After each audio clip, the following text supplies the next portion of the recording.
আমরা আজকে শিখব মাত্রা যোগের শব্দ। মাত্রা যোগের শব্দ হর্ষকার যোগ। ওকে, হর্ষকার যোগ। হর্ষকার দিয়ে মুঠ, মূল, মুঠ, গুল, ডুমুর, বুলবুলি। তাহলে হর্ষকার যোগে কি কি শব্দ হচ্ছে? Arpita stand up.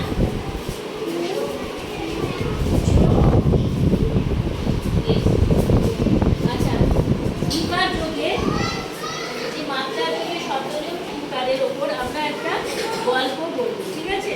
রুমি ঝুমি কুকুর। রুমি ঝুমি দুই বোন। রুমি ঝুমির একটি কুকুর ছিল, তাদের নাম কি ছিল? গুলু। তাহলে দুই বোনের নাম কি? দুই বোনের নাম হলো অয়নিতা স্ট্যান্ড আপ। দুই বোনের নাম কি?